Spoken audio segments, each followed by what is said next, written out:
समस्त को praise the Lord.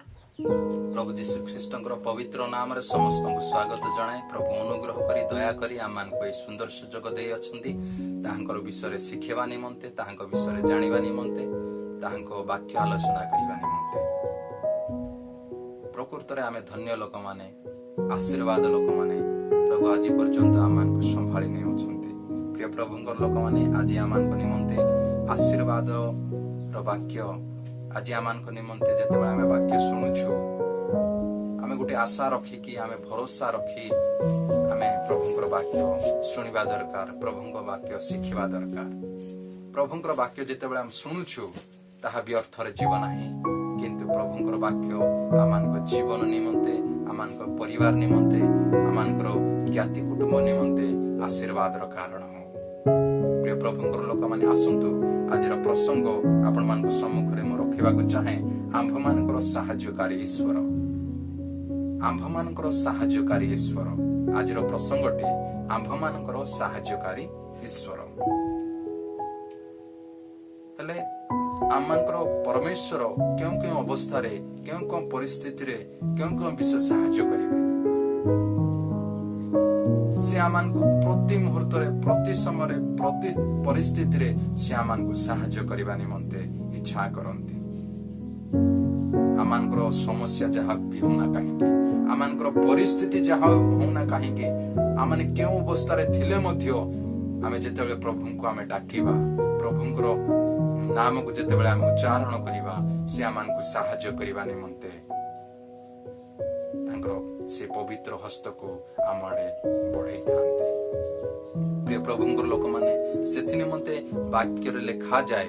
गीत संहिता 54 पर्व तार 4 पदरे दाऊद ए जगह कहती, परमेश्वर मोहर सहायकारी, प्रभु मो प्राण रक्षक अटंती। परमेश्वर मोहर सहायकारी, प्रभु मोर प्राण रक्षक अटंती। जेहेतु से आमान को प्रेम करंती, ताहांकर अनुग्रह आमान को जीवन प्रति रही अछि, ताहांकर दया आमान को जीवन प्रति रही अछि। सेथि निमंते से सदा सर्वदा आमान को सहाय्य करिवा निमंते तत्पर अटंती। सेथि निमंते प्रिय प्रभुंकर लोक माने आमे जेतेबेले प्रभु को डाकिबा, से आमानकर सहाय्य करिवा निमंते आम निकट को पहुंचंती। सेथि निमंते वाक्य लेखा जाए।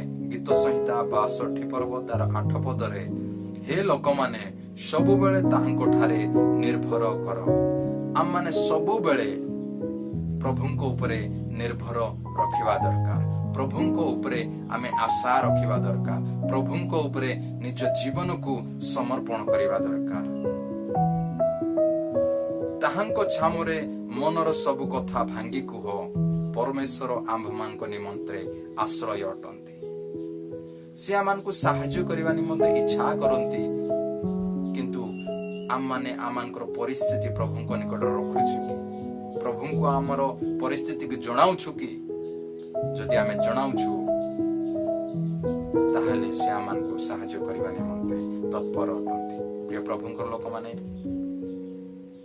प्रभु अनुग्रह करी दया करी आमान को ई सुंदर सुजोग दे अछंती। तेणु ध्यान सहकारे आमे प्रभुंकर वाक्य सुनिबा, ध्यान सहकारे आमे प्रभुंकर वाक्य आलोचना करिबा।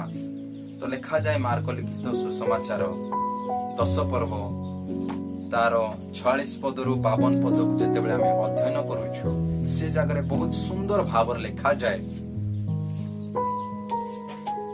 सुंदर भाव लिखा जाए क्यों प्रकार गोटे बार्टिमेय अंधर सुस्थता विषय 46 पर्व मु पढुछि। पोरे से माने जिरिहरे उपस्थित हेले, आउ से अपना शिष्य समूह और बहु संख्यक लोक सहित जिरिहरु प्रस्थान करिबा समय टिमायर पुत्र बार्टिमेय नामक जणे अंध भिक्षुक पथ पार्श्वरे बसिथिला। से जे नाजरित्य जीशु एहा सुनी से उच्च स्वर रे कहिबाको लागिला, हे दाऊद संतान जीशु मते दया करंतु। एथिरे अनेक ताहांको तुनि हेबा पई धमक देबाको लागिले, किंतु से आहुरी अधिक उच्च स्वर रे कहिबाको लागिला, हे दाऊद संतान मते दया करंतु। एथिरे जीशु ठिया होई कहिले, ताहाको डाक। से माने सही अंध लोक को डाकी कहिले साहस धर उठ से तुम्हको डाकुअछंती। तहिरे से आपना चादर फोपाड़ी दे उठी जीशुଙ୍କ निकटକୁ ଆସିଲା। जीशु ତାହାଙ୍କୁ ଉତ୍ତର ଦେଲେ ମୁଁ ତୁମ୍ଭ ପାଇଁ କଣ କରିବି ବୋଲି ତୁମେ ଇଚ୍ଛା କରୁଅଛ। ସେଇ ଅନ୍ଧ ଲୋକଟି ତାହାଙ୍କୁ କହିଲା ହେ ଗୁରୁ ମୁଁ ଯେପରି ଦୃଷ୍ଟି ପାଏ। ଯୀଶୁ ତାହାଙ୍କୁ କହିଲେ ଯାଅ ତୁମ୍ଭର ବିଶ୍ୱାସ ତୁମ୍ଭକୁ ସୁସ୍ଥ କରିଅଛି। ତତ୍କ୍ଷଣାତ୍ ସେ ଦୃଷ୍ଟି ପାଇ ପଥରେ ତାହାଙ୍କ ପଛେ ପଛେ ଚାଲିବାକୁ ଲାଗିଲା। ପ୍ରିୟ ପ୍ରଭୁଙ୍କ ଲୋକମାନେ ବହୁତ ସୁନ୍ଦର ଭାବରେ ଏ ପ୍ରକାର ଯେତେବେଳେ ଆମେ ପଢୁଛୁ ଏ ବିଷୟରେ ଆମେ ଜାଣିବାକୁ ପାରୁଛୁ ଯୀଶୁ ଖ୍ରୀଷ୍ଟ ଜଣେ ଅନ୍ଧ ବ୍ୟକ୍ତିକୁ କେଉଁ ପ୍ରକାର ସୁସ୍ଥ କରିଅଛନ୍ତି, କେଉଁ ପ୍ରକାର ସାହାରା ଦେଇଅଛନ୍ତି, କେଉଁ ପ୍ରକାର ତାର ପ୍ରାର୍ଥନାକୁ ଶୁଣିଅଛନ୍ତି ସେ ବିଷୟରେ ଆମେ ଦେଖିବାକୁ ପାରୁଛୁ। ଗୋଟେ ଅନ୍ଧ ଲୋକ ଯେତେବେଳେ ପ୍ରଭୁଙ୍କୁ ଚିତ୍କାର କରି କରି ସାହାଯ୍ୟ ପାଇଁ ଡାକୁଛି, ସାହାଯ୍ୟ ଭିକ୍ଷା କରୁଛି, ପ୍ରଭୁ ତାହାକୁ ସାହାଯ୍ୟ କରୁଅଛନ୍ତି। ହେ ଦାଉଦ ସନ୍ତାନ ଯୀଶୁ ମତେ ଦୟା କର ଦୟା କର, ଏ ପ୍ରକାର ସିଏ ଚିତ୍କାର କରି କରି ଯୀଶୁଙ୍କୁ ଡାକୁଅଛି। ଚିତ୍କାର କରି କରି ଯୀଶୁଙ୍କୁ ନିଜର ଦୁଃଖକୁ ସିଏ ଜଣାଅଛି, ଦାଉଦ ସନ୍ତାନ ମୋ ପ୍ରତି ଦୟା କର। ଆଉ ଅନେକ ଲୋକମାନେ ତାକୁ ତୁନି ହେବା ନିମନ୍ତେ ଧମକ ଦେଉଛନ୍ତି, ଅନେକ ଲୋକମାନେ ତାକୁ ଚୁପ୍ କରିବା ନିମନ୍ତେ ଚେଷ୍ଟା କରୁଛନ୍ତି, କିନ୍ତୁ ହେଲେ ମଧ୍ୟ ସେ ପରିସ୍ଥିତି କଣ ହଉଛି ତାହା ସେ ଦେଖୁନାହିଁ। କିନ୍ତୁ ସେ ଗୋଟେ ଲକ୍ଷ୍ୟ ରଖିଛି, ପ୍ରଭୁଙ୍କୁ ମୁଁ ଡାକିବି। ବିଶ୍ୱାସ ସହିତ ଯେତେବେଳେ ପ୍ରଭୁଙ୍କୁ ଡାକୁଛି, ହୃଦୟ ସହିତ ଯେତେବେଳେ ପ୍ରଭୁଙ୍କୁ ଡାକୁଛି, ପ୍ରଭୁ ସେ ବ୍ୟକ୍ତିର ଶବ୍ଦକୁ ଶୁଣୁଅଛନ୍ତି, ସେ ବ୍ୟକ୍ତିର ସ୍ୱରକୁ ଶୁଣୁଅଛନ୍ତି। ପ୍ରିୟ ପ୍ରଭୁଙ୍କ ଲୋକମାନେ ଆଜି ଆମେ କେଉଁ ପ୍ରକାର ପ୍ରଭୁଙ୍କୁ ଡାକୁଛୁ? ଆମମାନଙ୍କର ଦୁଃଖର ପରିସ୍ଥିତିରେ ଆମେ ପ୍ରଭୁଙ୍କୁ ଡାକୁଛୁ କି? ଆମର ପାରିବାରିକ କ୍ଷେତ୍ରରେ ଆମେ ପ୍ରଭୁଙ୍କୁ ଡାକୁଛୁ କି? ଆମେ କେଉଁ ପ୍ରକାର ପ୍ରଭୁଙ୍କ ନିକଟରେ ଯାଉଛୁ? এই ଅନ୍ଧ ବ୍ୟକ୍ତି ଏ ଭିକାରୀ ଜଣକ କଣ ପ୍ରଭୁଙ୍କୁ ହୃଦୟ ସହିତ ବିଶ୍ୱାସରେ ଯେ ପ୍ରଭୁଙ୍କ ଠାରୁ କିଛି ସୁସ୍ଥତା ପାଇବା ଆଶାରେ ପ୍ରଭୁଙ୍କ ନିକଟରେ ଚିତ୍କାର କରୁଛି। ଆମେ ମଧ୍ୟ ପ୍ରଭୁଙ୍କ ନିକଟରେ ଚିତ୍କାର କରିବା ଦରକାର, ହେ ପ୍ରଭୁ ମୋ ପ୍ରତି ଦୟା କର, ମୋ ପରିବାର ପ୍ରତି ଦୟା କର। ଆମେ ଯେତେବେଳେ ପ୍ରଭୁଙ୍କ ନିକଟରେ ଡାକିବା, ପ୍ରଭୁ ଦୟାରେ ବିଗଳିତ ହେଇ ଆମମାନଙ୍କୁ ସାହାଯ୍ୟ କରିବେ, ଆମମାନଙ୍କର ସପକ୍ଷରେ ସେ ଛିଡା ହେବେ, ଆମମାନଙ୍କୁ ସେ ତାଙ୍କର ହସ୍ତ ବଢେଇବେ, ଆମମାନଙ୍କୁ ସୁସ୍ଥତା ଦେବେ, ଆମମାନଙ୍କ ଯାହା କିଛି ବନ୍ଧନ ଠାରୁ ପ୍ରଭୁ ଆମମାନଙ୍କୁ ମୁକ୍ତ କରିବେ। ସେଇଦିନ ଏଇ ଅନ୍ଧ ବ୍ୟକ୍ତି ଯୀଶୁଙ୍କୁ ଚିତ୍କାର କରି କରି ଡାକୁଛି ନିଜର ସୁସ୍ଥତା ପାଇଁ, ଦୃଷ୍ଟି ଶକ୍ତି ପାଇବା ପାଇଁ। ଆଉ ଯେତେବେଳେ ଏ ଚିତ୍କାର କରି କରି ଡାକୁଛି, ପ୍ରଭୁ ଯୀଶୁ ୟାର ସ୍ୱର ଶୁଣୁଛନ୍ତି ଆଉ ଏ ବ୍ୟକ୍ତିକୁ ସୁସ୍ଥତା କରୁଛନ୍ତି, ଦୃଷ୍ଟି ଶକ୍ତି ଦେଉଅଛନ୍ତି। ଆମେ ମଧ୍ୟ ହୃଦୟ ସହିତ ପ୍ରଭୁଙ୍କୁ ଡାକିବା ଦରକାର, ହୃଦୟ ସହିତ ଆମେ ପ୍ରଭୁଙ୍କୁ ଚିତ୍କାର କରିବା ଦରକାର। ପ୍ରଭୁ ମତେ ଦୟା କର, ମତେ ଦୟା କର, ତୁମରି ସାହାଯ୍ୟ ବିନା ମୁଁ କିଛି କରିପାରିବି ନାହିଁ, ତୁମରି ସାହାଯ୍ୟ ମତେ ନିହାତି ଦରକାର। ଯଦି ଆମେ ଏହି ପ୍ରକାର ପ୍ରଭୁଙ୍କୁ ଭଗ୍ନ ଚୂର୍ଣ୍ଣ ଅନ୍ତଃକରଣ ସହିତ ଡାକିବା, ପ୍ରିୟ ପ୍ରଭୁଙ୍କର ଲୋକମାନେ ବିଶ୍ୱାସ କରନ୍ତୁ, ପ୍ରଭୁ ଆପଣଙ୍କର ପ୍ରାର୍ଥନା ସେ ଶୁଣିବେ, ଆପଣମାନଙ୍କର କ୍ରନ୍ଦନକୁ ସେ ଶୁଣିବେ।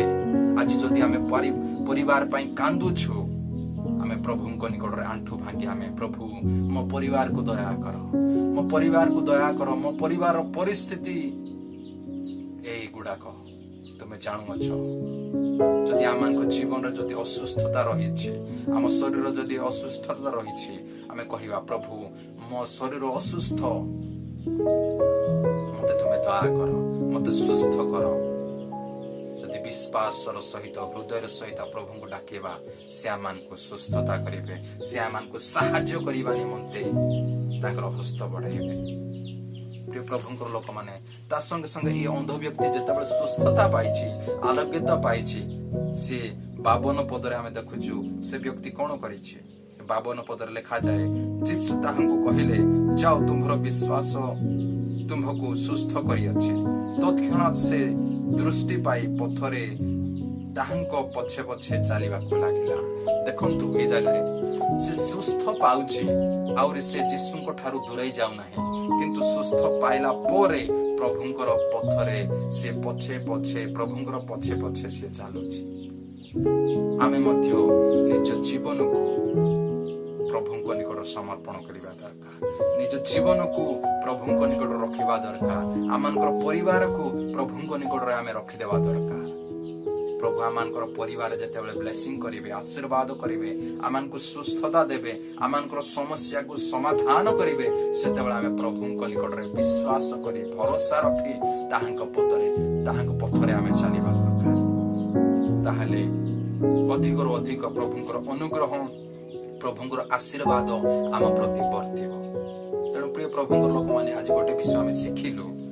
प्रभु जे आमानकर साहाय्यकारी अटंती, से प्रति मुहूर्त रे, प्रति परिस्थिति रे, प्रति समय रे से आमानको साहाय्य करिबा निमंते तत्पर अटंती। सेथि निमंते विश्वासर सहित हृदय सहित आमे प्रभुंको डाकिबा दरकार, से आमानको साहाय्य करिवे।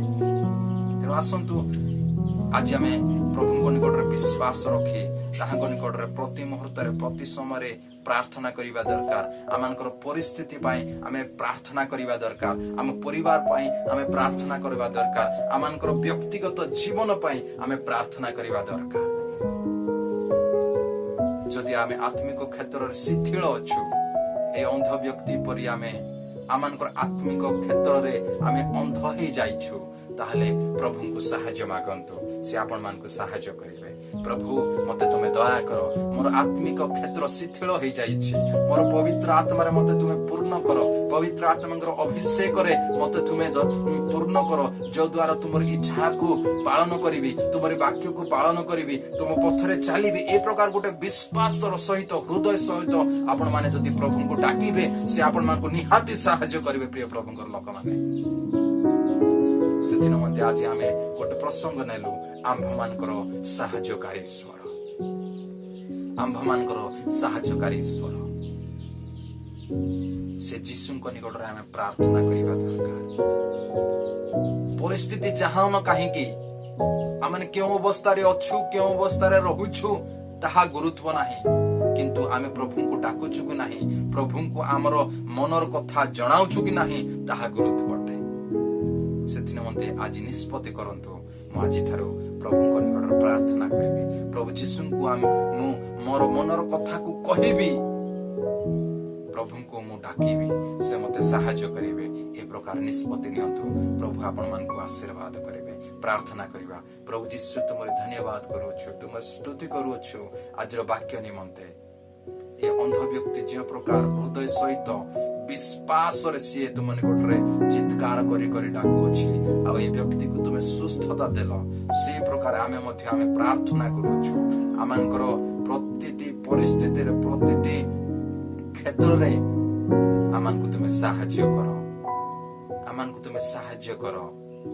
आमानकर सारा बंधन जीशुंको नाम रे फिटी जाओ, सारा असुस्थता जीशुंको नाम रे फिटी जाओ, सारा रोग जीशुंको नाम रे दूर हो। प्रभु आमानकर पारिवारिक क्षेत्र रे शांति आसु, आमानकर जीवन रे शांति आसु, आमानकर आत्मिक क्षेत्र रे आमे जे प्रकार वृद्धि पाइबु, सेथिने मते पवित्र आत्मा तुमे दया करो। आज वाक्य रे समस्त को आशीर्वाद करो, आज वाक्य द्वारा आम समस्त को तुम्हें आशीर्वाद कर पिता। गौरव प्रशंसा तुमर प्रार्थना शुणियछ, धन्यवाद पिता। जीशुंको नाम रे प्रार्थना मागुछु।